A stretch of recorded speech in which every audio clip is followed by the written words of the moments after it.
سمجھ کر بلندر صلوات.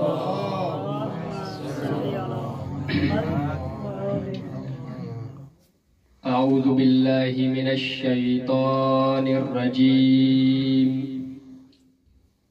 بسم اللہ الرحمن الرحیم. الحمد للہ الذی لا يبلغ مدحته القائلون ولا يحصي نعماءه العادون ولا يؤدي حقه المجتهدون الذي لا يدركه بعد الهمم ولا يناله غوث الفتن الذي ليس لصفته حد محدود ولا نعت موجود ولا وقت معدود ولا أجل ممدود فترى الخلائق بقدرته ونشر الرياح برحمته وودد بالصخور ميدان أرضه. الصلاة والسلام على نبيه أبي الزهراء محمد.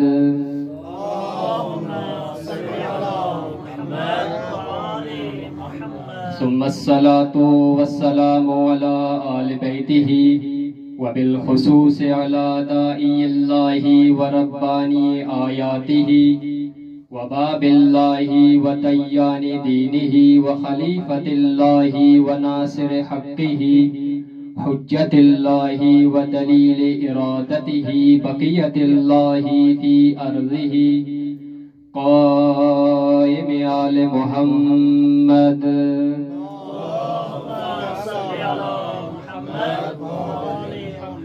واللعنة الدائمة على أعدائهم وغاصب حقوقهم من يوم عداوتهم إلى قيام يوم الدين. أما بعد فقد قال سبحانه وتعالى في القرآن الحكيم. بسم الله الرحمن الرحيم. هو الذي بعث في الأميين رسولا منهم يتلو عليهم آياته ويزكيهم ويعلمهم الكتاب والحكمة وإن كانوا من قبل لفي ضلال مبين. صلوات.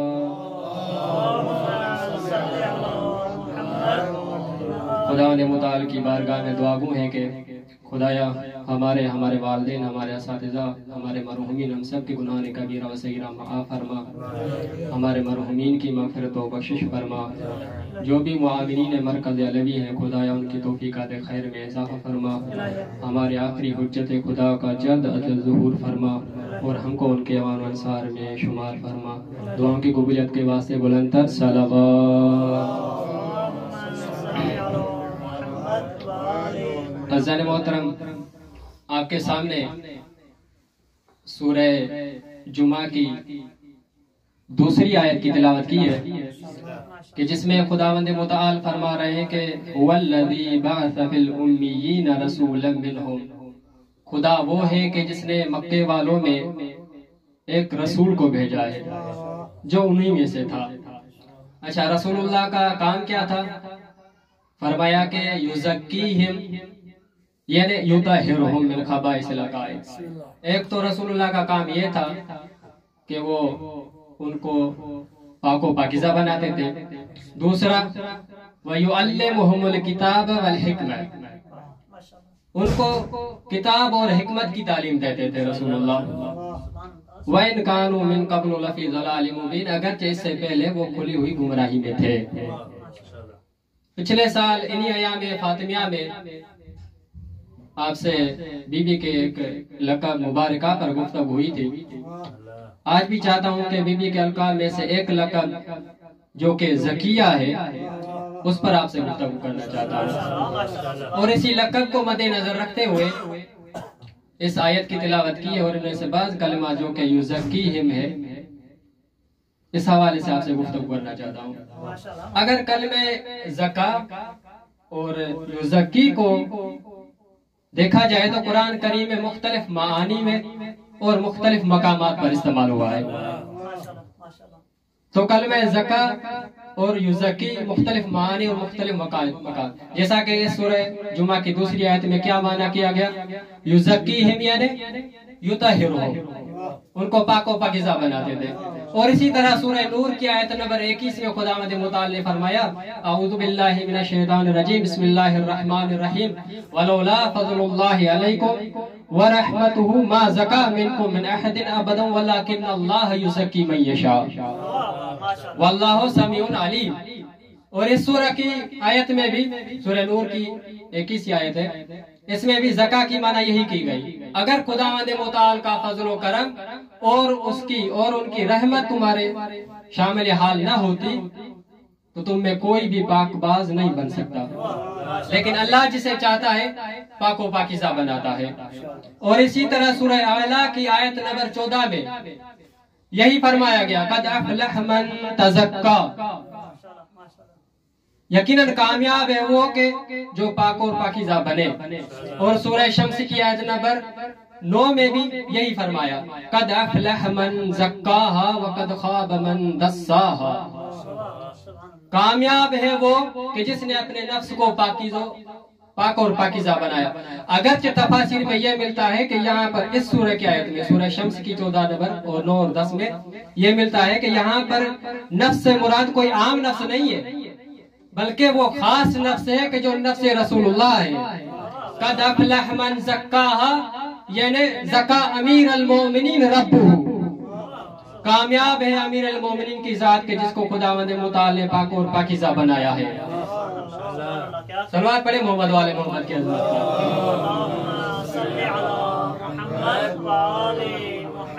تو اگر دیکھا جائے قرآن کریم میں تو بہت سے مقام ہیں کہ جہاں پر تزکیے کو تعلیم پر مقدم کیا گیا ہے، اور آپ مجھ سے بہتر جانتے ہیں اکثر مقامات پر تزکیے کو تعلیم پر مقدم کیا گیا، اور جب تزکیے کے معانی تفاسیر کی طرف رجوع کیا گیا تو معلوم ہوا کہ تزکیہ یعنی عقائد کو صحیح کرنا، تزکیہ یعنی اعمال کو درست کرنا، تزکیہ یعنی اخلاق کو اچھا بنانا، تزکیہ یعنی صفات حسنات کو اپنانا۔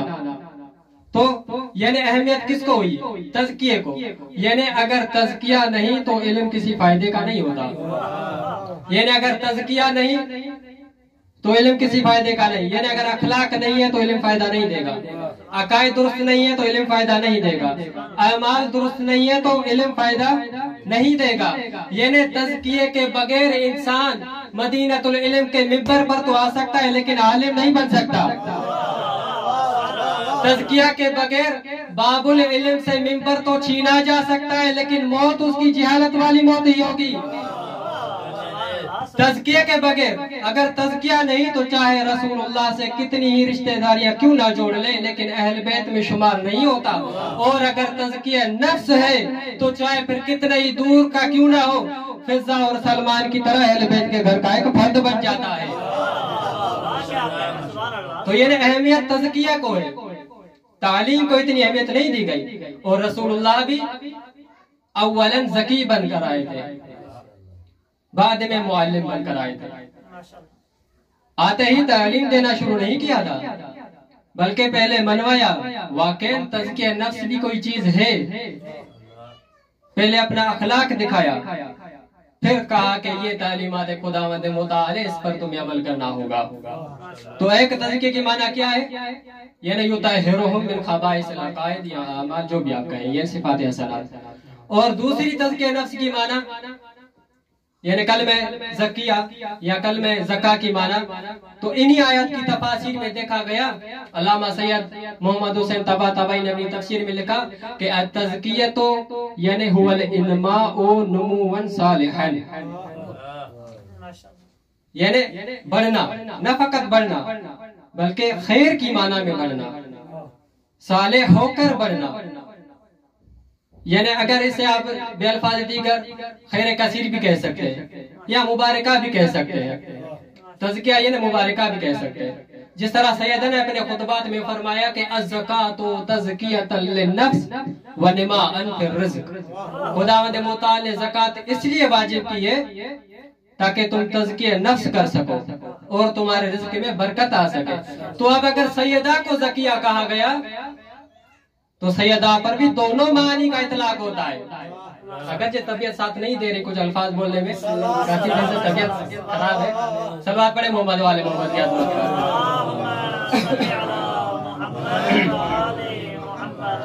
تو سیدہ پر بھی دونوں معنی کا اطلاق ہوتا ہے. اگر آیت تطہیر کی طرف نسبت دے تو زکیہ یعنی مطہرہ، اور اگر سورہ کوثر یا دیگر آیات جن میں کلمہ مبارکہ استعمال ہوا ہے ان میں سے بھی ان تفاسیر میں اگر دیکھا جائے تو کلمہ مبارکہ پر وہاں بھی اہل بیت ہی مراد ہے، جن میں سیدہ یقیناً شامل ہے. تو یہ سورہ کوثر اور جن میں کلمہ مبارکہ استعمال ہوا آیات میں ان کی طرف اگر آپ نسبت دیں تو زکیہ یعنی مبارکہ، خیر کثیرہ بھی کہہ سکتے ہیں آپ. اور انہی چند آیات کو مد نظر رکھتے ہوئے کہ جو اہل بیت کی شان میں نازل ہوئی اور بالعکس وہ صورتیں جو سیدہ کی شان میں نازل ہوئی، ایک شاعر نے ان فضیلتوں کو اپنی فضیلت میں اپنی اشعار میں بند کیا ہے. ماشاءاللہ یہاں پر نہ فقط مجھے اہل علم مجمع دکھائی دے رہا ہے بلکہ بہت سے محب شعراء بھی بیٹھے ہیں یہاں پر، بلکہ ایک دو شعراء بھی مجھے نظر آ رہے ہیں یہاں پر. تو میں چاہتا ہوں کہ ان فضیلتوں کو جو ان شاعر نے اپنے الفاظ میں بند کیا ہے اسی حوالے سے آپ کو سنانا چاہتا ہوں. صلوات پڑھے سیدہ کی عظمت پر.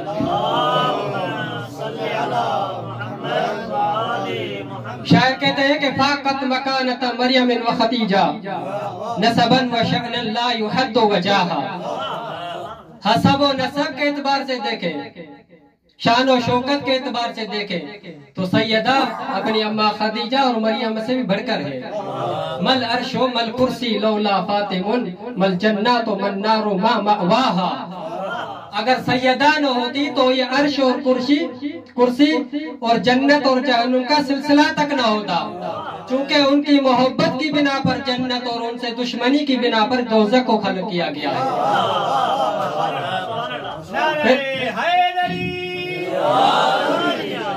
مل لیل و مل اسحار و ما فجر الضحا مل ارض و مل افلاک و ما مسراہا.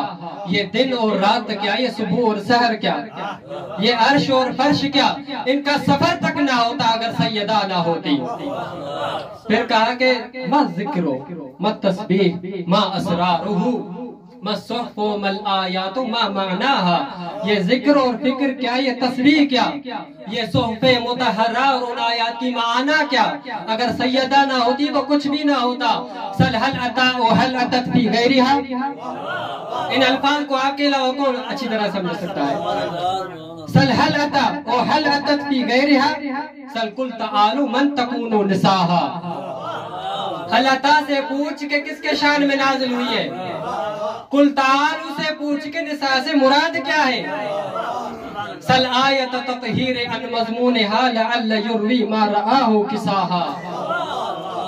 آیت تطہیر سے پوچھ، امید ہے کہ وہی قصہ نقل ہوگا کہ جو زیر قصہ دیکھا گیا تھا.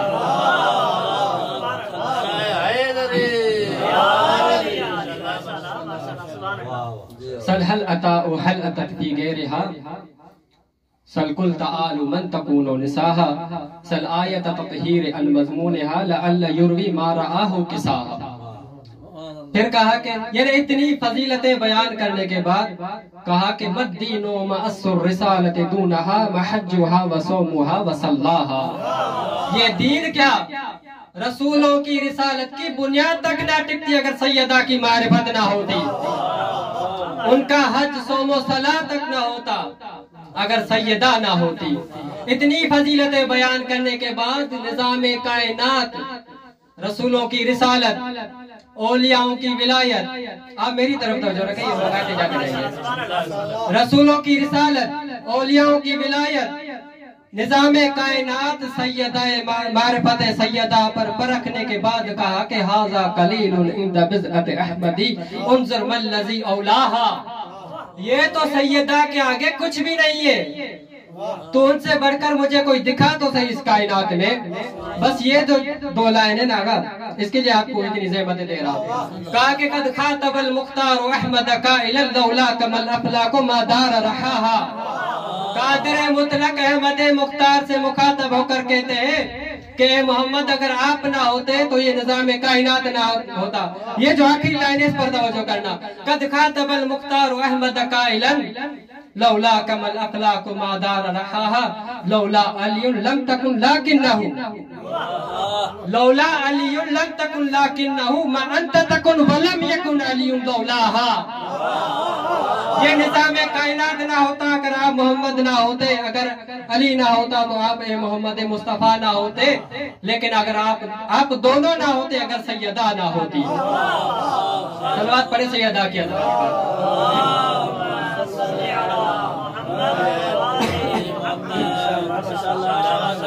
پھر بھی بات سمجھ کر بلندر صلوات.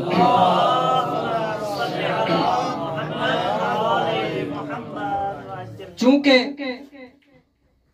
یہ جزء رسالت ہے, جزء محمد مصطفیٰ صلی اللہ علیہ وآلہ وسلم ہے, جزء نبوت ہے. جس طرح رسول اللہ کا کام زکی تھا, اسی طرح اسی کو زکیہ کہا گیا. اور اگر آپ یقیناً آپ جانتے ہوں گے خطبات کی طرف جب رجوع کیا جاتا ہے, اور بی بی نے ایسے خطبات دیے ہیں, ایسی دشمنوں کی صفات رضائلہ بیان کی ہے جن سے بخوبی اندازہ کیا جا سکتا ہے کہ گویا کہ وہ جو نبوت کے ظاہری نبوت کے پہلے جو 40 سال تھے, گویا کہ رسول اللہ کے ساتھ بی بی اس وقت بھی زمانے میں موجود تھی. ایسی ان حالات کی عکاسی کی ہے, کس طرح دشمن جانوروں کی زندگی گزار رہے تھے اور رسول اللہ کی وجہ سے کس طرح ایک انسان بن کر معاشرے میں جی رہے تھے. اب یہ چند خطبات ہیں جن کو میں نے ملا کر چند الفاظ آپ کے سامنے ابھی پیش کر رہا ہوں. تو سیدہ نے دربار میں آ کر کہا کہ فَأَنَارَ اللَّهُ بِمُحَمَّدٍ ظُلَمَهَا وَكَشَفَ عَنِ الْقُلُوبِ غُمَمَهَا وَجَلَا عَنِ الْأَبْصَارِ بُهَمَهَا. آپ ظلمتوں میں جی رہے تھے, کفر اور نفاق کی ظلمتوں میں جی رہے تھے, میرے بابا کی وجہ سے آج ایک روشن زندگی گزار رہے تھے.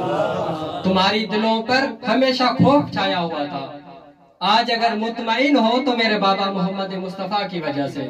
تمہاری آنکھوں پر ہٹ درہمی کے پردے پڑے تھے, آ کر ان کو ہٹایا اور تمہیں حقیقتوں سے آشکار کیا. فجعل اللہ تعالی ایمانا تطہیرا لکم من الشرک والصلاة تنزیحا لکم من الکبر والزکاة تزکیتا للنفس ونماء فی الرزق. یہاں پر بی بی نے دشمنوں کی حقیقت کو آشکار کیا ہے. تم پہلے کیا تھے اور آج کیا ہو؟ تم تو نجس تھے, ایمان نے آ کر تم کو پاک کیا ہے. تم تو متکبر سخت انسان تھے, یہ صوم و صلاۃ نے تم کو آ کر نرم انسان بنایا ہے. تم تو مفلس تھے, زکات نے تم کو آ کر امیر بنایا ہے. فجعل اللہ تعالی اطاعتنا نظاما للملت و امامتنا امانا للفرقت. تم تو قوم و قبیلے میں بٹے ہوئے تھے, الجھے ہوئے تھے قوموں میں, یہ ہماری اطاعت اور قیادت نے تم کو متحد کیا ہے. پھر سیدہ نے اپنے بابا محمد مصطفیٰ صلی اللہ علیہ وآلہ وسلم کی صفات بیان کی. کہا کہ ضارباً سبجہم وآخذاً باقدامہم. جب بھی دشمن اسلام کے خلاف بولنے کی کوشش کرتے تھے تو میرے بابا ان کے وسط پر حملہ کرتے تھے, نہ فقط حملات کرتے تھے. آخذاً باقدامہم, ان کو شہرگوں سے پکڑتے تھے, ان کی سانسیں لینا تک مشکل ہو جاتی تھی. لیکن دین کے معاملے میں کیا تھے؟ صلوات پڑھیں محمد والے محمد کی عظمت پر. لیکن دین کے معاملے میں بہت ہی نرم تھے. داعین الی سبیل ربہ بالحکمت و موعظۃ الحسنہ, جس طرح خدا نے سورہ نحل میں فرمایا نا, ادعو الی سبیل ربک بالحکمت و موعظۃ الحسنہ. دین کی تبلیغ بڑے نرم لہجے میں کرتے تھے. صلوات پڑھیں محمد والے محمد کی عظمت پر.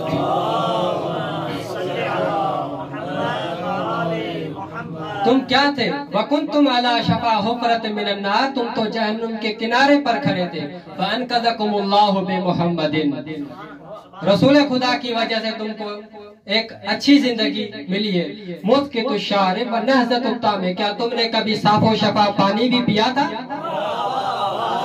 تم تو جہاں پر بھی کھانے کی چیز پڑی دیکھتے تھے وہیں سے اٹھا کر کھا لیتے تھے. موتی الاقدام, لوگ تمہیں اپنے پاؤں کے تلے روتے تھے. تشریبون ترک, تم تو گلیوں اور صحراؤں میں جانوروں کی طرح پانی پیتے تھے.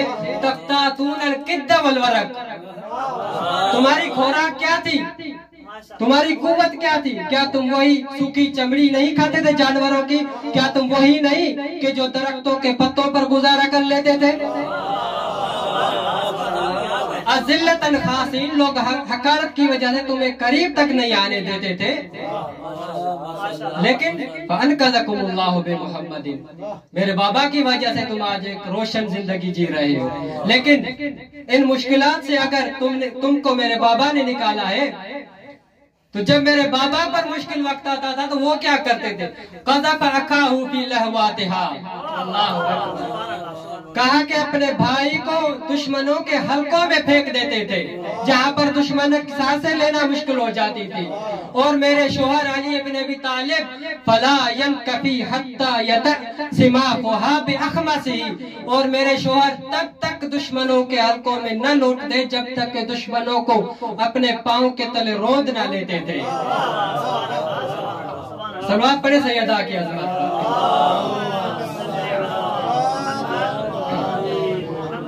لیکن جنگی معاملات میں تم کیا کر رہے تھے؟ وادعون فاکہون آمنون, تم تو دور سے فقط ایک جنگی نظارہ کر رہے تھے. تم کبھی جنگ میں گئے ہی نہیں تھے. بلکہ تتربصون بنا الدوائر, تم تو چاہتے تھے کہ مصیبت اہل بیت پر ٹوٹ پڑے. تتوقفون الاخبار, تم تو چاہتے تھے کہ ہم اہل بیت کا کوئی فرد جنگ میں چلا جائے اور پھر واپس تک نہ آئے, ان کی وہیں شہادت ہو جائے. تم نے کون سی قربانی دی ہے اسلام کی خاطر جو آج تمہیں پتا چلے؟ صلوات پڑھے سیدہ کی عظمت.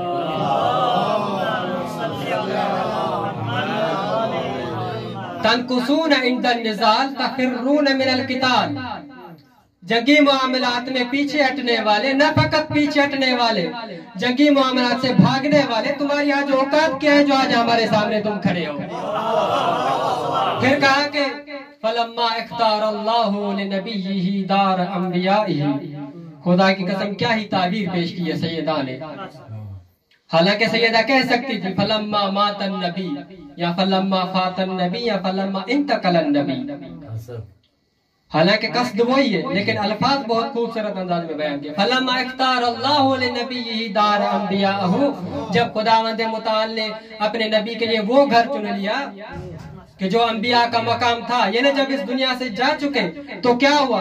ظَهَرَ فِيكُمْ حِسْقَةُ النِّفَاقِ, آج تمہارے اندر پھر وہی کفر اور نفاق کے کانٹے ابھرنے لگے.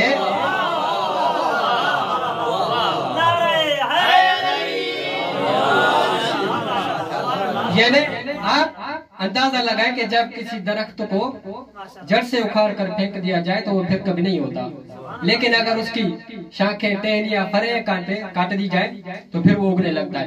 تو بی بی نے کیا کہا کہ خلق نہیں کہا, بدعا بھی نہیں کہا, ظاہر ہے. جو خوف کی وجہ سے پہلے تم کفر چھپائے ہوئے تھے آج پھر وہ ظاہر ہونے لگا ہے. سمر جلباب الدین, وہ جو تم نے دین کا لباس پہنا تھا آج اسے بھی داغدار کر دیا ہے. ماشاءاللہ. نتک کاظم الغاوین, جو جاہل اور گمراہ خوف کی وجہ سے پہلے بولتے نہ تھے آج ان کو بھی زبانیں لگ گئی ہیں. اطلع الشیطان رأسہ من مغرزہ, وہ جو شیطان اپنے بل میں چھپا ہوا تھا آج رسول اللہ کے جانے کے بعد ظاہر ہونے لگا ہے. خدا کی قسم ان الفاظ سننے کے بعد دشمن یہ تمنا کرتا ہوگا کہ اے کاش ہم نے اس معاملے میں علی بن ابی طالب سے میدان میں جنگ کر لی ہوتی لیکن سیدہ کے سامنے نہ آتے. ایک یہ دربار تھا کہ جو علی بن ابی طالب کے ہوتے ہوئے سیدہ نے خطبہ دیا تھا, اور ایک دربار کوفہ و شام کا تھا, وہاں پر بھی ایک علی کے ہوتے ہوئے سیدزادی نے خطبہ دیا تھا. وہاں پر بھی دشمن یہی تمنا کر رہا تھا اے کاش ہم عباس کے سامنے مر جاتے لیکن اس کی بہن کو یہاں قید کر کے نہ لاتے. کیا کہہ رہی تھی ان کو بھی سیدہ؟ تم تو ہمارے آزاد کیے ہوئے غلام کے فرزند ہو، آج تم ہمارے سامنے بول رہے ہو۔ اے یزید چاہے تم جتنی کوشش کرنی ہے کر لے، خدا کی قسم تم ہمارے نہ ذکر کو مٹا سکتا ہے نہ ہماری وحی کو مٹا سکتا ہے۔ تلوار کے سامنے دشمنوں کے لیے مرنا آسان ہو گیا تھا، لیکن سید آزادوں کے لیے کھڑا ہونا مشکل ہو گیا۔ کیا یہ وہی لوگ نہ تھے جو عورت کو حقارت کی نگاہوں سے دیکھتے تھے اسلام میں؟ آج انہیں پتا یقیناً چلی گیا ہوگا کہ واقعی عورت کا کیا مقام ہے اسلام میں۔ پھر کہا سیدہ نے، سیدہ فاطمہ الزہرا سلام اللہ علیہ نے کہا، اے ابا بکر، کیا تم یہ سوچ رہے ہو کہ کیا تم یہ کہہ رہے ہو کہ یا کتاب خدا میں یہ ہے کہ تم تو اپنے باپ کا وارث بن سکتے ہو لیکن میں اپنے باپ کی وارث نہیں بن سکتی؟ یقیناً تم نے اسلام میں ایک نئی چیز ایجاد کر دی ہے۔ آپ اندازہ تو لگائیں کہ یہ وہ مبر نہ تھا جہاں پر رسول اللہ بار بار اٹھ کر اپنی بیٹی کا اکرام کیا کرتے تھے۔ کتنی دیر تک سیدہ نے خطبات دیے ہیں لیکن کوئی یہ نہ پوچھ رہا تھا سیدہ سے کہ آ جائے سیدہ، بیٹھ جائے، یہ آپ کے بابا کا ہی مقبر ہے۔ اے ابا بکر، تم نے آج اسلام میں نئی چیز ایجاد کر دی ہے۔ کیا تم یہ سوچ رہے ہو کہ دو ملتیں ایک دوسرے کی وارث نہیں بن سکتی؟ لیکن خدا کی قسم میں اور بابا ایک ہی ملت کے ہیں، ایک ہی جسم کے، ایک ہی نور کے ہیں۔ الا لعنۃ اللہ علی قوم الظالمین فسیعلم الذین ظلموا ای منقلب ینقلبون۔ صلوات پڑھیں سیدہ کے